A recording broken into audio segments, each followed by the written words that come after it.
बिस्मिल्लाहिर्रहमानिर्रहीम। गुज़श्ता वीडियो के अंदर मैंने एक इंटरव्यू के ऊपर तबसरा किया था जो सहाफ़ी कामरान ख़ान ने प्राइम मिनिस्टर इमरान ख़ान साहब का लिया था, और जो पाकिस्तान को बड़े बड़े मसाइल दरपेश हैं उसमें से दो पॉइंट के ऊपर रोशनी डाली गई थी। उसमें सबसे बड़ा मसला प्राइम मिनिस्टर के नज़दीक वो मईशत का मसला है, और कामरान ख़ान साहब ने भी यही कहा था कि सबसे बड़ा मसला है। तो मैंने गुज़श्ता वीडियो के अंदर इसके ऊपर जो मैंने तजावीज़ पेश की थी, इस मसले का हल पेश किया था। फिर मुझे कुछ तशनगी रह गई, कुछ मज़ीद बातें थीं, क्योंकि ज़्यादा वीडियो लंबा मैं नहीं करना चाह रहा था, लिहाजा उस मसले के ऊपर मैं मज़ीद डालना चाहता हूँ ताकि ये मसला हमेशा के लिए हल हो जाए। और बहुत ही आसान है, यकीन कीजिए बहुत आसान है। गुज़श्ता वीडियो के अंदर मैंने इस चीज़ का जिक्र किया था कि पाकिस्तान के ऊपर जो कर्ज़े हैं इसकी अदायगी की जाए बग़ैर सूद के, और बिल्कुल ऐलान कर दिया जाए कि सूद जो है वो हमने नहीं देना है किसी सूरत में, और ये अल्लाह का हुक्म है और ये बादशाहों के बादशाह का हुक्म है। और इस तरह एक दावती अंदाज से भी पूरी दुनिया में ये बात पाई, कौन से बादशाह की जिक्र कर रहे हो भाई, तो उनको एहसास दिलाया जाए ये देखो ये है कायनात का मालिक, उसकी ये किताब है। तो इस तरह लोग जो हैं वो कुरान को भी पढ़ेंगे कि कौन सी किताब है जिसमें सूद को हराम करार दिया गया है, इतना बड़ा जुर्म करार दिया गया है। और इतना बड़ा जुर्म है प्राइम मिनिस्टर साहब कि अगर इसके 70 हिस्से किए जाएं तो सबसे छोटा जो इसका हिस्सा है ना, सबसे कम दर्जे का यानी जो सूद है वो सगी माँ के साथ बदकारी करने के बराबर है। और इसीलिए इसको अल्लाह और अल्लाह के रसूल से ऐलाने जंग कहा गया है। इसको मजाक ना समझा जाए, सारी बेबरकतियाँ इसी की वजह से हैं। तो लिहाजा जो है इसको बिल्कुल ऐलान कर दिया जाए कि हमने सूद नहीं देना है। और देखिए, मैंने कल हालांकि प्राइम मिनिस्टर साहब का एक पुराना क्लिप सुना है जिसमें वो कंटेनर के ऊपर बैठ के बड़े जोश और जज्बे के साथ कह रहे थे कि IMF को हमने बिल्कुल कोई कर्जा देना ही नहीं है, वापस ही नहीं करना है, क्योंकि उन्होंने क्यों ऐसे लोगों को कर्जे दिए थे जो करप्ट किस्म के लोग हैं और गैर जिम्मेदार किस्म के लोग हैं, तो उनको नहीं पता था वापस कैसे करेंगे, तो वो खा पी गए, तो लिहाजा हमने नहीं वापस करना है। तो हालांकि ये स्टेप भी उठाया जाए तब भी बिल्कुल इसमें लॉजिक है, रीज़न है। लेकिन मैं तो ये कह रहा हूँ कि कोई बात नहीं, हम वापस करेंगे लेकिन बगैर सूद के करेंगे। तो बगैर सूद के जो कर्जा वापस करेंगे वो ओरिजिनल कर्जा होगा, और इससे पहले जो सूद दे चुके हैं उसको भी डिस्काउंट किया जाएगा। तो एक तरीका तो ये है। इसके मज़ीद और देखिए, मईशत को दुरुस्त करने के लिए कितने ज़बरदस्त पॉइंट मैं आपके सामने रख रहा हूँ। उसमें एक चीज़ मैंने ये भी बताई थी कि देखें, ये जो ट्रांसपोर्ट का मसला है ये भी आपको हल हो जाएगा, क्योंकि ट्रांसपोर्ट के ऊपर कितना ज़्यादा खर्चा आ रहा है। और अगर हम देखें तो ज़्यादा ट्रांसपोर्ट जो इस्तेमाल हो रही है वो अल्लाह की नाफरमानी में हो रही है, और वो शिर्क और कुफर के रास्ते में हो रही है। तो इसको हमने डिस्करेज करना है। ख़ासकर ख़वातीन सफ़र करती हैं, लोग सफ़र करते हैं, वो मज़ारों पर जाते हैं, उर्स और मेलों के ऊपर जाते हैं, जो इस्लाम के अंदर बिल्कुल हराम और नाजायज़, बल्कि शिर्क कुफर और अल्लाह की बगावत है। कलमे का इनकार है, इया का नाबुदू व इया का नस्ताइन का इनकार है। मज़ारों के ऊपर जाके सजदे करना, रुकू करना, चढ़ावे चढ़ाना। तो आप देखिए कितना माल खर्च हो रहा है इन गरीबों का। यही माल वो अपनी ज़रूरत के लिए इस्तेमाल कर सकते हैं, उनके अपने खानों के लिए इस्तेमाल हो सकता है। अपने वालिदैन की खिदमत करें, अपने बहन भाइयों का ख्याल रखें, पड़ोसियों को खाना खिलाएं। जो वहाँ जाके मज़ारों के ऊपर देगे चढ़ाते हैं वो अपने मोहल्ले वालों को बांटें, गरीबों में बांटें, अल्लाह की रज़ा के लिए बांटें, ये अल्लाह की इबादत होगी। और अगर वहाँ जाके मज़ारों के ऊपर ये देगे चढ़ाएंगे, बरीमान जाके देगे चढ़ाएंगे, और बाटी जाके अली जवेरी साहब की कब्र के ऊपर देगे चढ़ाएंगे, या गायबाना तौर पर अब्दुल कादिर जिलानी के लिए 11वीं पकाएंगे और इस तरह की चीज़ें, तो ये तो अल्लाह की नाफरमानी भी है। तो आप देखिए दोनों चीज़ें हो रही हैं, नुकसान भी हो रहा है माल का, और अल्लाह की नाफरमानी भी हो रही है, बेबरकती भी हो रही है। तो जो कब्रों के ऊपर चादरें चढ़ाई जाती हैं वही चादरें अगर गरीबों में बांट दी जाएं, ख्वातीन को दी जाएं, तो कितना फ़ायदा होगा। तो ये सारी चीज़ें आपने जहन में रखनी हैं। अब देखिए, इसके अलावा जो है मैं एक एक चीज़ गिनूंगा ताकि आपको एहसास हो। कितने लोग हैं जो मज़ारों के ऊपर या पीरों को जाके बकरे देते हैं, वहाँ जाके बैल ज़िबा करते हैं, तो कितनी कीमती चीज़ें हैं। अगर एक गरीब उसको अगर गलत किसी ने बता दिया है कि ये बकरा तू वहां जाके मज़ार के ऊपर चढ़ाएगा तो तुम्हारी ये ज़रूरत पूरी हो जाएगी, तुम्हारा ये मसला हल हो जाएगा, वो बेचारा कितनी मुश्किल से उस बकरे का इंतज़ाम करता है, कितने पैसे खर्च करता है और फिर वहां जाके चढ़ाता है। तो ज़रूरतें तो अल्लाह पूरी करता है। ये तो बहुत बड़ा धोखा है, फ्रॉड है जो शैतान ने दिया हुआ है। तो वही पैसे जो उसने बकरा चढ़ाने में किए, वही उसी पैसों से कितनी अपनी वो ज़रूरतें पूरी कर सकता था। तो ये चीज़ें हैं। फिर उसके बाद देखिए, फिर वहाँ जाके जो अपने पीरों को इतने पैसे जाके देते हैं, जिसको ये शिरनी कहते हैं, मैंने अपनी आंखों से देखा है। ये बुरा ना मनाए, ये शाह महमूद कुरैशी साहब, जरदारी साहब उसको 5 लाख ऐसे अपनी हथेली के अंदर बंद करके इस तरह पकड़ा रहे हैं। जो 5,000 के नोट थे और 100 के जो नोट की एक दथी होती है, वो उन्होंने महमूद कुरैशी साहब के हाथ में पकड़ाई है। तो उन्होंने उसको अपना हक समझते हुए उन्होंने जनाब उसको पकड़ा है। बताइए ये पैसे किसके हैं? ये तो एक मिसाल मैंने आपको दी है। ये सारे पैसे जो हैं ये गैर अल्लाह की नजरों न्याज है, ये नाजायज है, शिरक है, बदमाशी है। और इस अंदाज से ये लेना, बदमाशी इस मानों में कि माश होता है रोजी का जरिया, और जो बुरा माश का जरिया हो, हराम और नाजायज हो, वो सारा का सारा जो है वो अल्लाह की नाफरमानी में होता है। और इसी तरह इन मौलवियों को जो पैसे देते हैं लोग, इनकी तनख्वाहें देते हैं, ये गरीबों के पैसे हैं। नमाज तो अल्लाह के लिए पढ़ाई जानी चाहिए, अजान भी अल्लाह के लिए देनी चाहिए। तो ये गरीबों का खून चूसते हैं, और जो गरीबों मस्कीनों का हक होता है वो जाके मौलवी साहब को लोग दे जाते हैं उसका हक समझ के। और ये भी नाजायज है, याद रखिए, इस्लाम के अंदर कोई तसव्वुर नहीं इन चीज़ों का। और फिर देखिए मज़ारों के ऊपर जो कितनी इनकी इनकमें हैं कि वहाँ जो जूतियों का, अली अजवेरी की कब्र के ऊपर जो जूतियों का ठेका लगता है वो करोड़ों में है, और वो जो पैसे हैं वो गरीबों के पैसे हैं। तो ये देखिए, उनकी गुर्बत दूर करने के लिए जो उनके पास माल था वही जनाब इन लोगों ने के हाथों में जा रहा है, जो इनके मुजावर बने हुए हैं, जो सिस्टम चला रहे हैं। और एक तो फजूल खर्ची, और सबसे बड़ी बात जिस एंगल से मैं बात कर रहा हूँ वो शिर्क की बात कर रहा हूँ कि इस अमल की वजह से मेरे प्यारे भाइयों, जो आप मज़ारों के ऊपर चादरें चढ़ाते हैं, देगें चढ़ाते हैं, पीरों को पैसे देते हैं, इस वजह से आपको हमेशा की आग में रहना पड़ेगा। ना आपकी नमाजें कबूल हैं, ना आपके रोजे कबूल हैं, ना आपका कोई अमल अल्लाह के यहाँ तुम्हारा काबिल कबूल नहीं है, उम्रा कबूल नहीं है, हज कबूल नहीं है। ये कलमे का इनकार है।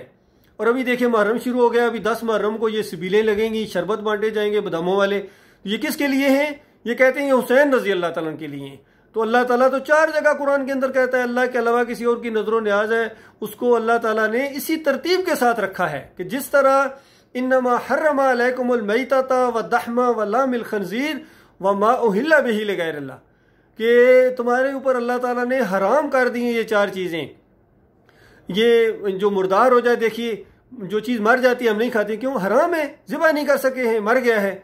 उसके बाद ये जो खून इसके अंदर से निकाल देते हैं, ये भी इसी वजह से नहीं हम पीते हैं, ये हराम अल्लाह ने करार दिया है। और फिर खंजीर क्यों नहीं खाते हो? ये क्योंकि अल्लाह ताला ने हराम करार दिया है। और वमा उहिल्ला बिही लिगैरिल्लाह, अल्लाह के अलावा जिस चीज़ की तरफ आप अपना इशारा कर दें कि ये देग है, ये 11वीं वाले के लिए, ये बकरा बन इमाम का है, ये पीर साहब के लिए है, ये 5 लाख की थैली जनाब वो महमूद कुरैशी साहब के लिए है, और ये उस मज़ार के लिए है। जो चीज़ भी जिसमें माल खर्च होता है अल्लाह के अलावा किसी और की खुशनुदी के लिए, उसको अल्लाह ताला ने खंजीर के गोश्त से ज़्यादा हराम और नजस करार दिया। अल्लाह के बंदो, ये बहुत ज़बरदस्त बात मैं आपको बता रहा हूँ। ये कुरान की रूह है और नस है कुरान की। ये मामूली बातें नहीं है, ये फरोई मसाइल नहीं है। कभी कभी कहते भाई ये इख्तलाफी मसले ना करो जी, ये फसादात हो जाएंगे, ये हो जाएगा। ये नहीं है, फसादात नहीं हो जाएंगे। इसकी वजह से आपको हमेशा की आग में रहना पड़ेगा। ये मसला है, ये ईमान का मसला है।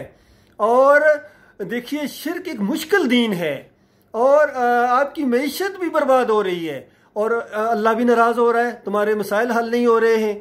तो ये इसी वजह से है कि ये अल्लाह ताला ने इस चीज़ को नाजायज़ करार दिया है। फिर देखिए गरीबों के कितने पैसे खर्च होते हैं कब्रें पक्की करने के ऊपर और मज़ार बनाने के ऊपर, और वहाँ जितना ये खर्च, संगे मरमर, आप गौर कीजिए, संगे मरमर वहाँ जाके लगे कितना कीमती है। हालांकि सारे जानते हैं कि कब्रें पक्की करना ये नबी अलैहिस्सलाम ने मना फरमाया है, दीन इस्लाम के अंदर नहीं है, बल्कि कब्रों को कच्चा रखना है। तो इनके ऊपर जो खर्चे आ रहे हैं, ये देखा देखी लोगों से कर्जे लेके अपने वालिदैन की कब्रों को पक्का करते हैं कि लोग क्या कहेंगे। भाई लोग जो मर्जी कहें, आप तो अल्लाह की नाफरमानी कर रहे हैं, इससे आपको गुनाह मिलेगा। और आपके वालिदैन अगर आपको मना करके नहीं गए हैं कि मेरी कब्र पक्की मत करना, तो ये उनके ऊपर अजाब का बायस बनेगा। ये मेरे भाइयों, ये सारी चीजें हैं जिसके ऊपर आपके फालतू पैसे खर्चा हो रहा है। तो ये देखिए, मैशत तो तबाह हो रही है। अब मैं आपको उन चीजों का जिक्र करूंगा जो आपकी मजीद आमदनी के लिए है। कितनी बड़ी दौलत आपके पास पड़ी हुई है और आपको पता ही कोई नहीं है। तो जाहिर बात है कितनी बड़ी बदनसीबी है। ये तो ऐसी बात है, किसी के घर के नीचे वहां जमीन के अंदर कोई सोने की देग दफन हो और वो बंदा मकरूज हो और वो बंदा गुर्बत की जिंदगी बसर कर रहा हो, क्योंकि उसको मालूम नहीं है। जैसा मालूम होगा ये खजाना निकल आया तो एक लम्हे के अंदर वो अमीर आदमी बन जाएगा उस इलाके का। तो यही बात है, कितनी चीजें आपके पास पड़ी हुई हैं, वो आप उसको उठा ही नहीं रहे। तो इसी वजह से आप गरीब भी हैं। गरीब मुल्क है जी, गरीब मुल्क है जी। बड़ा अफसोस होता है ये बातें मुझे सुन के, शर्मिंदगी भी होती है। तो ये इतनी दौलत अपने पास रखी क्यों है? इसको उठाओ, निकालो इस खजाने को। वो मैं उसके आपकी तरफ मैं बता रहा हूं। अब देखिए कितनी बड़ी ये चीजें हैं। ये जो बैरूनी तौर पर गिफ्ट मिलते हैं लोगों को, कोई भी, चाहे प्राइम मिनिस्टर साहब या सदर साहब या कोई भी आदमी जो बाहर विजिट करता है, कहीं जाता है, तो उसको जो गिफ्ट मिलता है वो खालिस स्टेट की प्रॉपर्टी होती है। उसको कोई अगर अपने पास रख लेता है या उसको कम दामों खरीद लेता है तो वो खाइन है। तो इस चीज को बिल्कुल पाबंद कर दिया जाए। उसके बाद देखिए कितने मज़ारों के सामने जो है वो सोने के दरवाजे लगे हुए हैं। अली अजमेरी की कब्र के ऊपर सोने का दरवाजा लगा हुआ है। सेवन शरीफ जिसे कहते हैं, वहां भी सोने का दरवाजा लगा हुआ है। कितना बड़ा जुर्म है, कितना बड़ा शिर्क है। वो सोने के दरवाजे तुम्हारे मज़ारों के आगे लगे हुए हैं और तुम कर्ज मखरूज हो। और फिर वहां कहते हैं ये दाता साहब हैं जी, ये गंज बख्श हैं जी, गंज बख्श फैज आलम। हालांकि वो मुशरकाना शेर है, बहुत ही ज्यादा मुशरकाना शेर है, लेकिन कहते हैं गंज बख्श है, ये खजाने बख्शने वाला है। खजाने बख्शने वाला हमारे पास मौजूद है और हमारे कंधों पर कर्जे उठाए नहीं जा रहे हैं।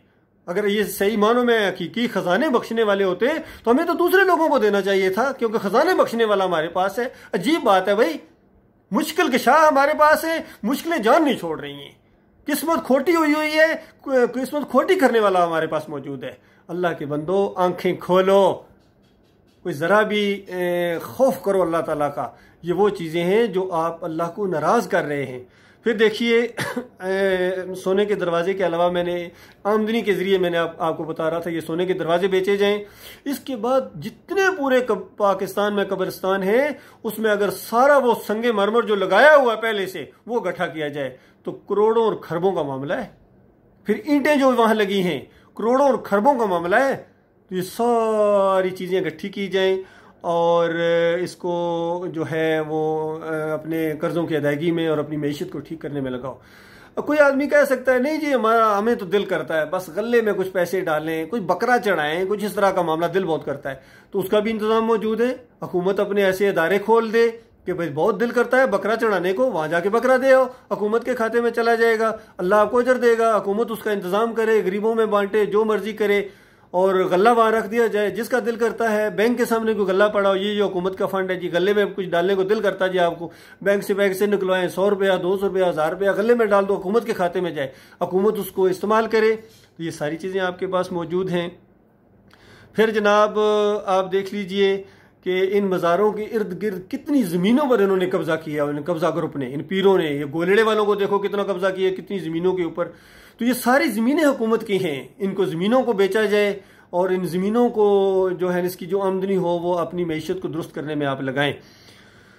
उसके बाद देखिए नुकसानात इन चीज़ों के कितने होते हैं। ये आज जितने मज़ाहरात हैं ना, ये बदकारी के अड्डे हैं, यकीन कीजिए। ये मज़ारात जितने हैं या इनके ये कुछ ये मदरसे भी इस तरीके से जो मौलवी लोग फ़िरके वाले चलाते हैं, इनके अंदर भी बेहयाई की वो बातें होती हैं और मज़ारों के ऊपर इतनी ज़्यादा इज़्ज़तें लूटती हैं वहाँ जाके, चर्स भंग, और सबसे बड़ी बात गैर मुल्की जासूस वहाँ होते हैं, यकीन कीजिए।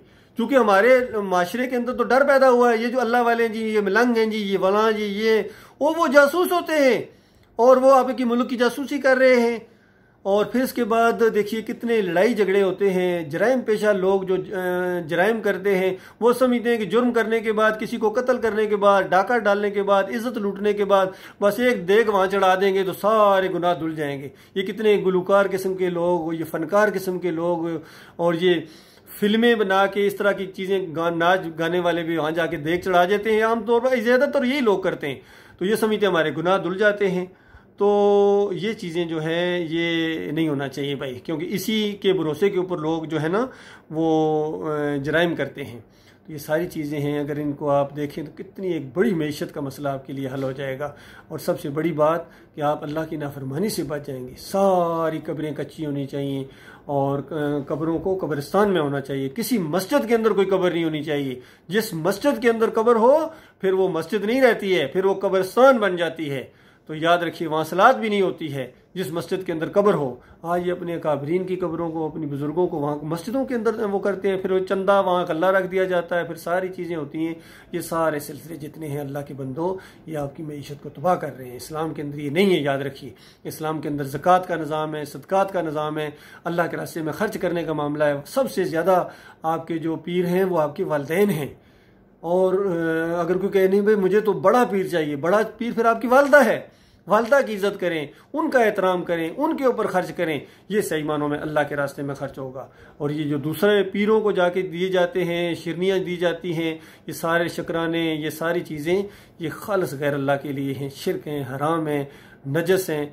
और जो लोग हमारे साहिब इक़्तिदार हैं, मैं उनसे गुजारिश करता हूँ, ख़ासकर प्राइम मिनिस्टर साहब से, कि आप ख़ुद भी शिरक से तौबा करें, क्योंकि आप भी सजदे करते रहे हैं, आप भी उस जन्नती दरवाजे से गुजरे हैं। बड़ी हैरानगी हुई है मुझे, जन्नती दरवाज़ा यहाँ वो लगाया, उसके अंदर से आप गुजर गए हैं क्योंकि आपकी बेगम साहब ने बताया या किसी और ने बताया। गलत बताया है। आपका काम है बेगम साहब की तरबियत करना। उनको कहो कि शिरक ना करो। उनको ये जितनी हरकतें मैंने देखी हैं मुझे बड़ी तकलीफ हुई है। आप वो फूल बिछा रहे हैं, कभी चादर बिछा रहे हैं, कभी ये कर रहे हैं, वो जो कुछ आपसे बेगम साहबा करवा रही हैं आप करते जा रहे हैं साथ। आपको ये नहीं करना चाहिए था। आप उसको समझाते, जाके आपने सजदा किया है वहाँ जाके, मैंने खुद अपनी आंखों से देखा है। फिर अंदर जाके जो आपने हरकतें की हैं ये एक इंसान के करने की हैं। एक सादा किस्म का इंसान भी इस तरह की हरकतें नहीं कर सकता है। लेकिन असल में शिरक है ही बहुत ही गंदा दीन, इसके अंदर ये सब कुछ करना पड़ता है। तो इसकी वजह से फिर हमेशा की आग में रहना पड़ेगा। शिरक की वजह से अगर सच्ची तौबा ना की, लिहाजा सच्ची तौबा कीजिए। और ये गैर अल्लाह के नज़र न्याज़ों से, नारों से और इमाम ज़ामनों से और ये जमहूरियत के सिस्टम से भी, ये जितना भी है ये अपना सिस्टम, मदीने वाला सिस्टम लाएं।